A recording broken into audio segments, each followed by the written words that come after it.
आए हुए समस्त श्रद्धालुओं का 5 दिवसीय सत्र के द्वितीय दिवस में हार्दिक स्वागत व अभिनंदन करते हुए विगत दिवस की चर्चा को हम आगे बढ़ाना चाहेंगे। विगत दिवस में जो चर्चा चल रही थी वो बताया जा रहा था कि किस प्रकार से हम परमात्मा की ओर बढ़ें। पहला पायदान, पहली सीढ़ी, पहला कदम कैसे बढ़ाएं और उस कदम को बढ़ाने के लिए हमें क्या करना चाहिए, इसकी चर्चा कल हुई थी, जिसमें बताया गया था कि अभिवादनशील मनुष्य को बनना है। आज तो अभिवादन की भी कमी आ गई है। आज के समय में लोग अभिवादन करना भूलते जा रहे हैं। उसकी जगह क्या होने लगा, हाय कहने लगे। पहले हाय शब्द तब कहा जाता था जब कोई बहुत आफत आ जाती थी, जब कोई परेशानी आ जाती थी, जब कोई मुसीबत आती थी, तब कोई, और उसमें भी लोग चिल्लाते थे कि भाई, तुम डांटते थे कि हाय हाय क्यों करते हो, उस भगवान को पुकारो तो शायद तुम्हारा संकट कम हो, और इस हाय हाय से क्या होगा। लेकिन आजकल अभिवादन तो खत्म हो गया। अब अभिवादन की जगह केवल मुखवादन रह गया, और उसमें भी अच्छा शब्द नहीं, हाय और हेलो। हेलो का मतलब सुनिए, लेकिन परमात्मा को सुनाने के लिए हाय और हेलो का शब्द प्रयोग नहीं किया जाता। बड़ों से कुछ बात करने के लिए भी हाय हेलो का शब्द प्रयोग नहीं किया जाता। लेकिन आज के परिवेश में हर कोई हर किसी से यही शब्द कहता है। अभिवादन का जगह बदल गई, अब दूसरा शब्द आ गया उसके लिए। और ऐसा नहीं है कि ये शब्दों के विषय में कोई जानता नहीं, सुनता नहीं, समझता नहीं, विचार नहीं करता। अब जरा विचार करो, पूरे विश्व के परिवेश में अगर आ जाओ, मुसलमानी कंट्री जितनी हैं या मुसलमान लोग यहाँ भी जो रहते हैं, वो कोई अचानक दुर्घटना घटती है या कोई ऐसा काम हो जाता है तो उसके मुंह से निकलता है क्या, या अल्लाह ये क्या हो गया। फॉरेन कंट्रीज में, विदेशों में ईसाई धर्म वाले जब कोई ऐसी घटना घटित होगी, किसी का एक्सीडेंट हो गया या कोई बात हो गई या किसी को कोई परेशानी हो गई अचानक, तो क्या कहते हैं, ओ माय गॉड, याद करते हैं, ईश्वर को याद करते हैं, परमात्मा को याद करते हैं। मुसलमान अल्लाह को याद करते हैं, ईसाई ओ माय गॉड करते हैं। और हिंदू क्या कहता है, कोई जा रहा है, किसी का एक्सीडेंट हो गया, और चलो साले बहुत तेज चलते थे, अच्छा हुआ एक टांग टूटी, दूसरी भी टूट जाए इसकी, ये है इस लायक, मरने दो इसको। अब जरा विचार करो, तुम्हारी संस्कृति, हिंदू संस्कृति तो सनातनी कहलाएगी, सबसे पुरानी है, प्राचीन है, और संस्कृति जो है इसी में से निकली, जो निकली हैं उनमें कम से कम परमात्मा का नाम तो आता है। और जो सनातन रह गई, सनातन का नाम लेते चले आए हैं, लेकिन उस सनातन से सनातन काम भूल गए, अभिवादन चला गया, प्रभु का नाम भूल गया, और कोई घटना घटित होने पर उल्टा सीधा मुख से वचन निकलता है। अब विचार करो बंधुअर, स्वयं में विचार करो कि क्या यही मनुष्य का धर्म है। सब धर्मों को भूल जाओ, सर्वधर्मं परित्यज्य माम एकम शरणं व्रज। एक परमात्मा की शरण में तो रहो, एक परमात्मा की शरण में जो रहोगे, एक मालिक की शरण में रहोगे, एक प्रभु की शरण में रहोगे, एक गॉड की शरण में रहोगे, या एक अल्लाह की शरण में रहोगे? सब धर्म कहते हैं मालिक एक है, अल्लाह एक है, गॉड एक है, ईश्वर एक है। इसके बावजूद भी अनेक मत और मतांतर होने के कारण भेद आ गया और जीव भ्रमित हो गया। कल मैंने बताया था कि किस समय भूल और भरम का पर्दा पड़ा, जन्म के समय। उसकी चर्चा कल हुई थी, जो लोग आए होंगे उन्हें ज्ञात होगा। उस समय से भूल चली आ रही है और उसका कारण क्या है? भूल सुधरती क्यों नहीं है? क्योंकि हम उसको सुधारने का प्रयास नहीं कर रहे हैं, हम विचार नहीं कर रहे हैं। पहले लोग चिंतन किया करते थे, ब्रह्मे मुहूर्ते उत्थित धर्मार्थो चानु चिंतित। उठते थे तो उठ करके ब्रह्म मुहूर्त में बैठते थे, आचमन करते थे और कुछ देर बैठ करके चिंतन करते थे, विचार करते थे। चिंता नहीं करते थे, चिंतन करते थे। आज का मनुष्य क्या कर रहा है? चिंता कर रहा है, चिंतन नहीं कर रहा है।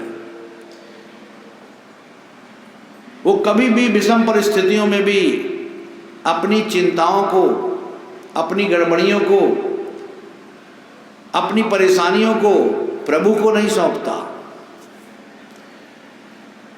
कोई घटना घटित हो गई और कुछ उलझन आ गई तो वो अपनी उलझन को समर्पित नहीं करता है प्रभु को कि हे प्रभु, अब मेरी समझ में नहीं आ रहा, मैं क्या करूं, अब ये तुम्हारे चरणों में समर्पित है, इसको तुम ही हल करो। और समर्पित करने का मतलब है कि फिर चिंता उसकी करना बंद कर दो।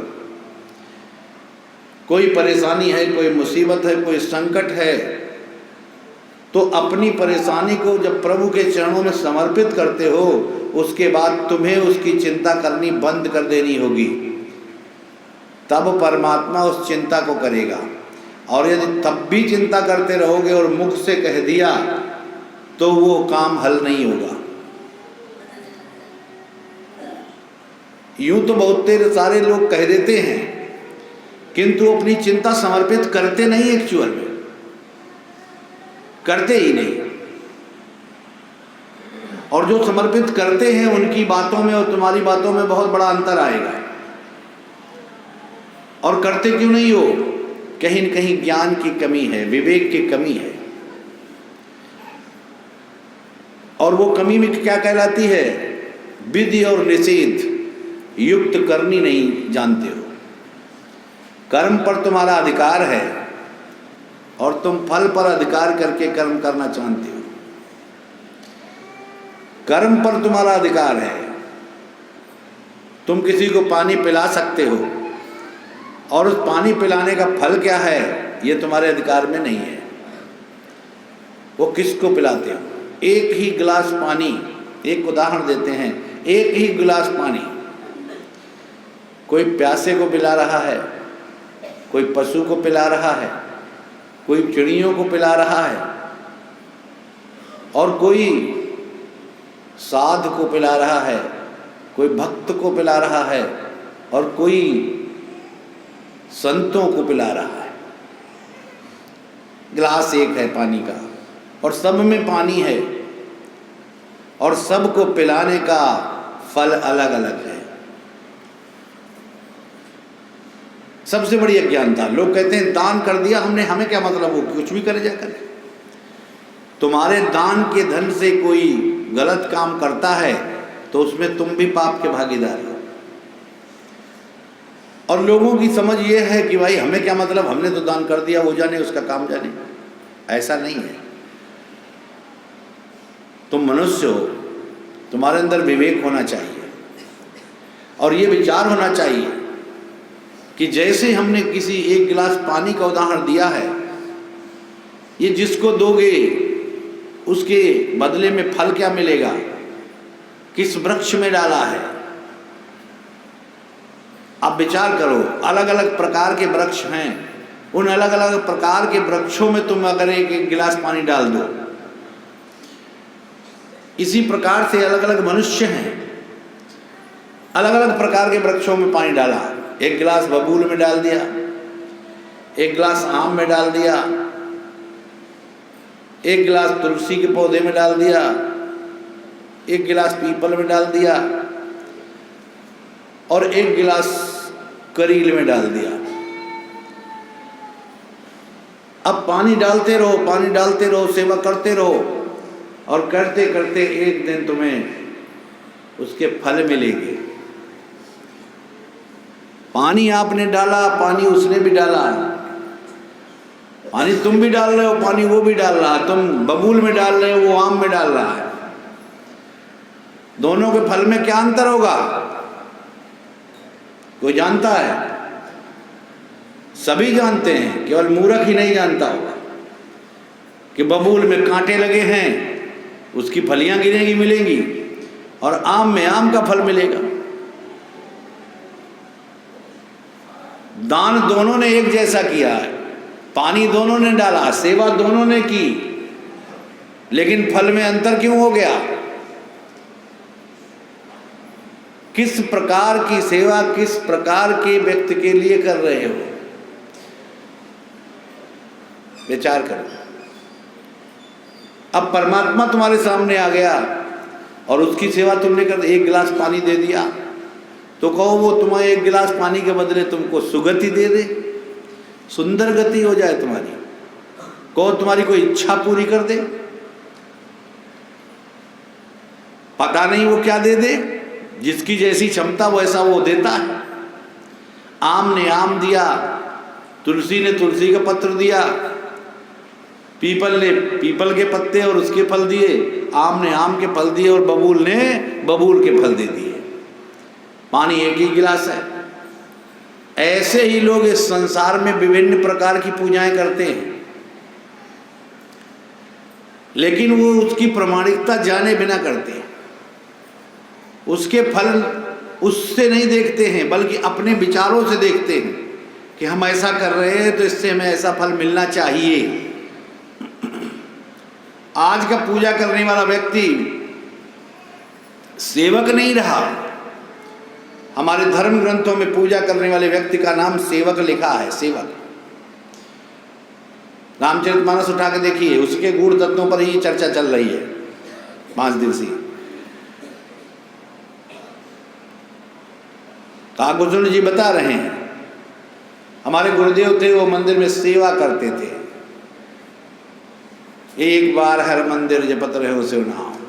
हर मंदिर नाम था, आजकल महाकालेश्वर के नाम से मंदिर है उज्जैन में। वो सेवक थे, काम सेवा करते। और आजकल कोई सेवक शब्द अपने साथ नहीं लगाता है। पूजा करने वाला पुजारी, मंदिर का पुजारी, बहुत बड़े बड़े नाम हैं, तुम लोग सुनते रहते हो। कोई मंडलाधीश है, कोई अखंडाधीश है, कोई कुछ है, कोई कुछ है, बड़े बड़े लंबे चौड़े नाम। कोई 108 है, कोई श्री श्री 1008 है, बहुत सारे लंबे लंबे टाइटल हैं, लेकिन सेवक शब्द नहीं जुड़ा है। सेवक शब्द गायब हो गया। और शायद इसलिए भी हो गया क्योंकि वो सेवा भी नहीं करते। सेवा लेते हैं, सेवा करते नहीं हैं। करने का काम खत्म हो गया। तो जब सेवा करना खत्म हो गई तो प्रभु प्रसन्न कैसे होगा? प्रभु किसी के आदेश की, किसी के नौकर की सेवा नहीं लेना चाहता, बल्कि प्रभु तुमको भी तुम्हारी नौकरी के लिए सेवक नहीं बनाना चाहता। निष्काम कर्मयोगी बनो। प्रभु की सेवा करो तो फल की इच्छा न करो। फल वो तुम्हारे लिए जो उचित होगा वो दे देगा। आजकल सेवा करते हैं तो क्या पहले फल की इच्छा करते हैं, और जिनको फल की इच्छा की आवश्यकता नहीं है तो बोले तुम पूजा करने मंदिर नहीं जाती। बोले हम क्यों जाएं, हमें क्या जरूरत, हमारे पास सब तो है। हमारे किस चीज की कमी है? कोई कमी हो तो जाएं। और जिसको कोई कमी है, जिसको कोई परेशानी है, या जिसको कुछ चाहना है, प्राप्ति नहीं हो रही है, तो बोले ऐसा करो, उस मंदिर में चले जाओ तो ये मिल जाएगा, वहाँ चले जाओ तो वो मिल जाएगा, ये व्रत रहो तो ये मिल जाएगा, वो व्रत रहो तो वो मिल जाएगा। विचार करो। जबकि क्या बताया गया है, मनुष्य के जीवन का फल है भक्ति प्राप्त करना। रामचरितमानस में कहा है कि भक्ति फल है मनुष्य जीवन का। अब इस जीवन में अगर फल प्राप्त कर लिया तो तुम्हारा मनुष्य जीवन कृतार्थ हो गया, और यदि भक्ति नहीं प्राप्त कर पाए तो यह जीवन असफल रह गया। फिर से 84 लाख में जाना पड़ेगा। इस रहट की बाल्टियों की तरह फिर नीचे चले जाओ, फिर एक चक्कर लगा के पूरा 84 लाख का होगे, तब फिर से वो एक बार मौका मिलेगा। भगवान राम स्वयं कहते, फिरत सदा माया कर प्रेरा, काल कर्म स्वभाव गुण हेरा। ये जीव नाना प्रकार की योनियों में भ्रमण कर रहा है, माया के द्वारा प्रेरित हो रहा है, तुम्हारे कर्मों के द्वारा इसका जीवन आगे का तय हो रहा है। समय के अनुसार काल कर्म स्वभाव गुण हेरा, तुम्हारे द्वारा किया गया कार्य, तुम्हारे द्वारा बिताया गया समय, तुम्हारे द्वारा किए गए आचरण जिसमें स्वभाव आता है। कोई मीठा बोलता है, कोई कड़वा बोलता है, कोई रो के बोलता है, कोई मुस्कुरा के बोलता है। अब कोई ऐसे बोलते हैं, उन्होंने कहा अरे ये क्या लड़ा रहा है क्या? तो बगल वाला बताता नहीं, इसकी तो आदत है ऐसे, ये तो अपनी अम्मा से ऐसे बोलता। और कोई तो खुद बता देते हैं जब बात ऐसी होने लगती है, बोलो देखो ऊंची आवाज़ में बात मत करना। तो कहा नहीं भैया, हम तो अपने पिताजी से भी ऐसे बात करते हैं। तो इसको कहा है रामचरितमानस में, काल कर्म स्वभाव गुण हेरा। इनके गुण जो हैं उसको हेर लेते हैं कि कहाँ जाना है। जैसे 100 गायों के मध्य में 100 गायों के मध्य में बछड़ा अपनी मां को खोज लेता है, ऐसे ही 84 लाख योनियों में भ्रमण करता हुआ जीव को कर्म ढूंढ लेता है। तुम कहीं भी छुप करके भी कोई कर्म करो, किसी भी तरीके से करो, बेहद गोपनीय तरीके से भी करो, तो भी वो कर्म तुम्हारा तुमको खोज लेगा, और फल जो मिलना है वो फल आएगा तुम्हारे सामने और बोलेगा ये व्यक्ति है, इसके लिए हम हैं। क्यों? जो तुमने सेवा की है, सेवा वही की है। जीवन तुम भी बिता रहे हो, जीवन वो भी बिता रहा है। कर्म तुम भी कर रहे हो, कर्म वो भी कर रहा है। विचार करो। जैसे एक प्रसंग के द्वारा बताते हैं, जब राजा जनक के दरबार में अष्टावक्र जी गए तो वहां पर उनके कुछ प्रश्न का उत्तर देना था, वो दिया। उस प्रसंग को छोड़ते हैं, फिर कभी आगे बताएंगे। आज जिस प्रसंग की चर्चा है उसकी चर्चा होगी। और उन्होंने बोला, हे जनक, तुमने अभी बहुत निकृष्टता का ज्ञान प्राप्त किया है। अभी तो तुम्हें तमाम चीजों का ज्ञान अवश्य है, वेद और शास्त्रों का भी ज्ञान है, किंतु अभी तुमने विधि और निषेध युक्त ज्ञान नहीं प्राप्त किया है।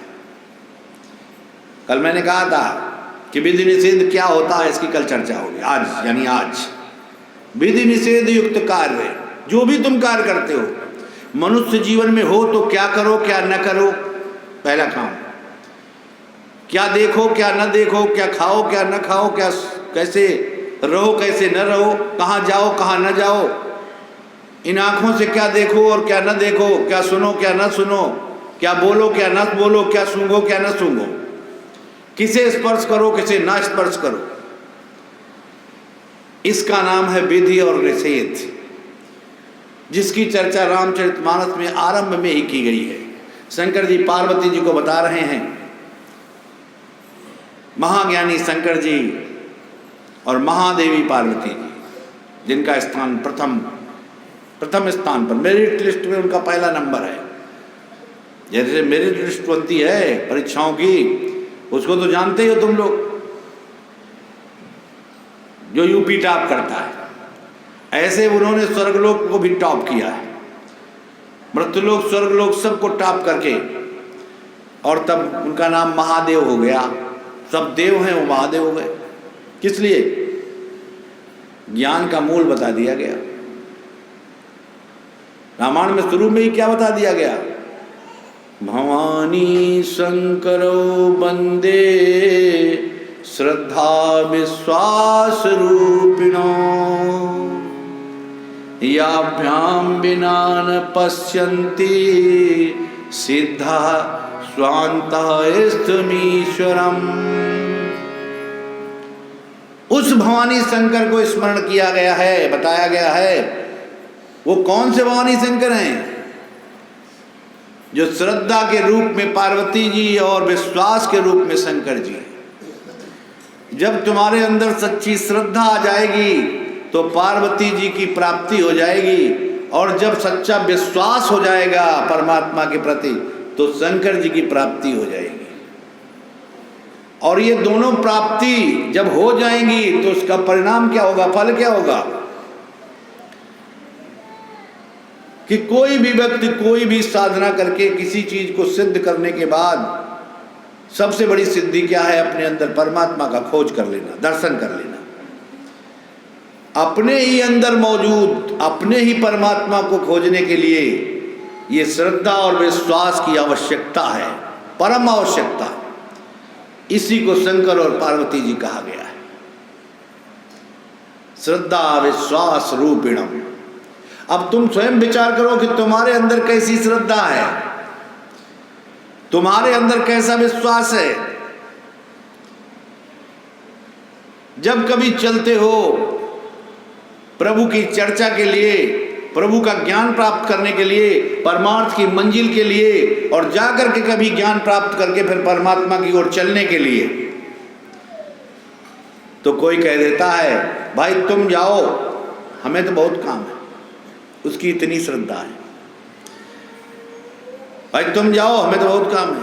कोई कोई तो निंदा भी करता है, बुराई भी करता है, बोला फालतू का काम करने को दे दो, तुम्हें खूब करते हो बिना मतलब में, उससे बढ़िया कुछ काम करो। जो काम कोई भी दुनिया का काम करोगे तो क्या कमा लोगे? रुपए पैसे सोने चांदी कमा लोगे, और कुछ मिलेगा? और उस पैसे से तुम थोड़ी श्रद्धा खरीद के देखो, कहीं मिलेगी किसी को? उससे विश्वास थोड़ा खरीद लाओ, कहीं मिल जाएगा?